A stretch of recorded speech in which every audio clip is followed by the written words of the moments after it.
Bonjour à toi, petite pouce. J'espère que tu es confortablement installée dans ton lit ou dans ton canapé, car je vais te raconter une des fabuleuses histoires de Petit Grain. Pour être bien sûr que tu sois dans de bonnes conditions pour m'écouter, mets-toi dans un endroit calme où il n'y a pas trop de bruit. Et tu peux aussi prendre une bonne couverture pour te mettre au chaud. C'est important que tu te sentes bien détendu dans un lieu confortable. N'oublie pas une chose, tu as un merveilleux pouvoir magique en toi. Oui, en toi. Ce pouvoir s'appelle l'imagination. Tu connais l'imagination? C'est ce qui te donne le pouvoir de voir les personnages dans ta tête, mais aussi d'imaginer les objets et les endroits quand tu fermes les yeux. Ainsi, tu vas pouvoir imaginer tous les personnages de mon histoire, leur donner une apparence, des couleurs, des habits, comme tu l'auras choisi dans ta tête pour faire de cette histoire ton histoire. Pour bien commencer ce voyage vers l'histoire de Petit Grain, il est important de respirer tranquillement et calmement, comme si un gros ballon se gonflait et se dégonflait dans ton ventre. Essaie un peu pour voir. Respire tout tranquillement et laisse-toi emporter par ton imagination vers l'histoire de la naissance de Petit Grain. Dans cette histoire, je vais te présenter quelqu'un qui me tient beaucoup à cœur. Il s'appelle Petit Grain, je t'en ai déjà parlé tout à l'heure. Petit Grain est né il y a longtemps, dans une contrée lointaine. Le jour de sa naissance, Petit Grain reçut un don. Il a reçu le don de pouvoir faire pousser en lui, comme des plantes, ce que la nature et ses parents lui avaient offert. Car Petit Grain était le fruit de l'amour, et c'est grâce à cet amour qu'il a pu voir le jour un matin de printemps. Quand, par la plus belle des journées du mois de mai, il ouvrit les yeux sur le monde, il vit autour de lui comme s'il tombait de la neige. Mais ce n'était pas de la neige. À y regarder de plus près, les taches blanches qui tombaient du ciel ne venaient pas vraiment du ciel, mais à sa grande surprise, elles venaient des arbres. Et oui, car Petit Grain est né un jour de mai dans un champ de cerisiers en fleurs. À mesure qu'il ouvrait les yeux et qu'il prenait des forces, il pouvait apercevoir la majestueuse plantation de cerisiers dans lesquels il avait eu la chance de venir au monde. Émerveillé, il resta un long moment à regarder les fleurs tomber au-dessus de lui. Ses parents étaient eux aussi sous le charme de ce moment magique. Voir leur Petit Grain enfin là, auprès d'eux, est ce qui les remplit le plus de joie au monde. Leur cœur était plein d'amour. Ils le serrèrent très fort contre eux et savourèrent ce moment comme le plus beau des cadeaux. Puis, Petit Grain se mit à grandir. Au début, il ne savait pas faire grand-chose, mais il en apprenait tous les jours. Chaque seconde était pour lui une découverte. Et chaque expérience, chaque nouvel échec était une raison de plus d'apprendre quelque chose de nouveau. Petit Grain était bien armé pour affronter la vie. Ses parents lui avaient offert de nombreuses qualités dont il débordait à l'intérieur de lui. Chacune de ses ressources voulait pousser plus vite que les autres. Et vu du dedans, c'était un peu comme une grande fête foraine, pleine d'agitation, de musique et de chansons qui résonnaient à l'intérieur de Petit Grain. Petit Grain voulait tout connaître pour aller plus vite, pour devenir plus grand, pour aller plus loin. Et effectivement, il vécut beaucoup de merveilleuses aventures. Aujourd'hui, je vais n'avoir le temps de t'en raconter qu'une seule, mais tu pourras entendre les autres une autre fois si tu en as envie. Un matin, Petit Grain ouvrit les yeux et comme il le faisait tous les matins, remercia le soleil de le réchauffer si chaleureusement. Petit Grain adorait le soleil et il ne pouvait pas passer un seul jour sans le remercier de son existence et de la joie qu'il lui apportait. Il lui suffisait de quelques minutes, les yeux fermés, sous la douce chaleur réconfortante du soleil, pour se sentir revigoré et sûr de lui, en pleine forme.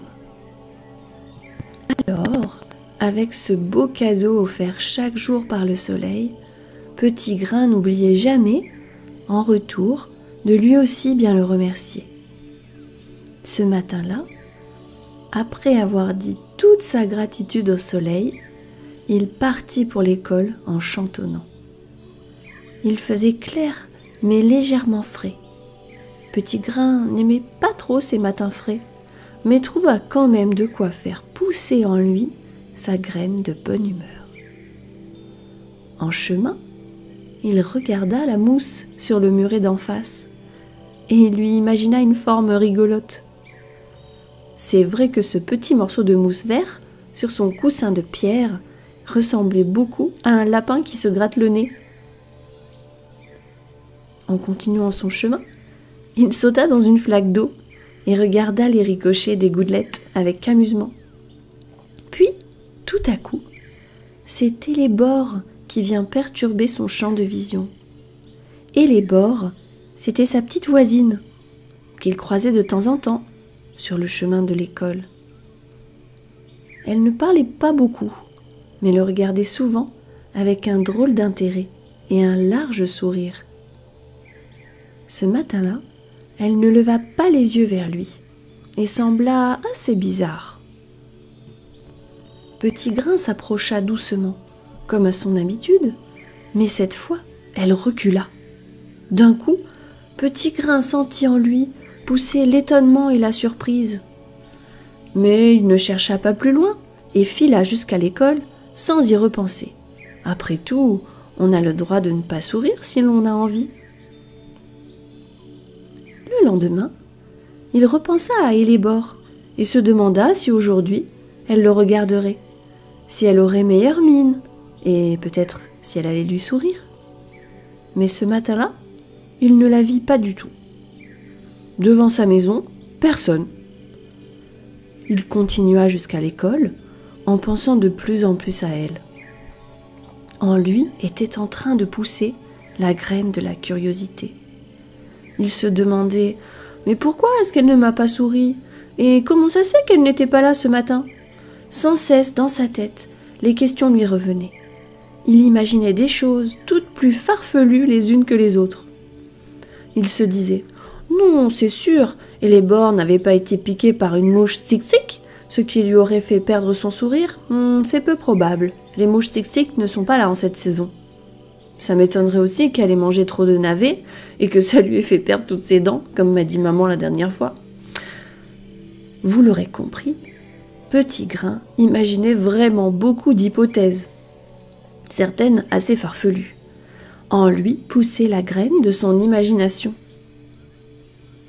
Le lendemain, il se dit qu'il ne pouvait pas rester comme ça sans rien faire, et continuait de penser sans cesse à ce qui aurait pu faire qu'Télébore ne lui sourit plus.